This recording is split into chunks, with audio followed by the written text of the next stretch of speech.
প্রথমত বলি, এটা তো আমাদের কাছে একটা খুব আনন্দের বার্তা। আজকে আমাদের মাননীয় মুখ্যমন্ত্রী, মানবিক মুখ্যমন্ত্রী মমতা বন্দ্যোপাধ্যায় প্রথম দিন থেকেই ওনার পরিবারের পাশে ছিলেন। ওনার স্ত্রী অন্তঃসত্ত্বা থাকা সত্ত্বেও ওনার স্ত্রী, আমাদের মুখ্যমন্ত্রী ওনার স্ত্রীকে বারংবার ফোন করেছেন এবং মুখ্যমন্ত্রী মমতা বন্দ্যোপাধ্যায় আমাদের রাজ্যের যে এমপি আছেন মাননীয় শ্রী কল্যাণ বন্দ্যোপাধ্যায় মহাশয়কে নির্দিষ্ট করে এই দায়িত্বটা দিয়েছিলেন। ওনারা বারবার করে বিএসএফের ডিজিদের সাথে কথা বলেছেন এই ব্যাপারে, যত তাড়াতাড়ি সম্ভব যে আমাদের বাংলার যে গর্ব, বাংলার বিএসএফ জওয়ান পূর্ণাম সাউকে যত তাড়াতাড়ি সম্ভব ফিরিয়ে দেওয়ার জন্য। তো এটার জন্য কিন্তু আমরা কখনো দেখিনি যে কেন্দ্রীয় তরফ থেকে কেউ সাহায্যের জন্য এগিয়ে এসেছে।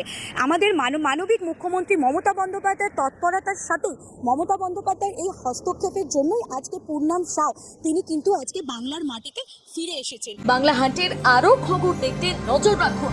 বাংলা খবর মানেই বাংলা হান্ট।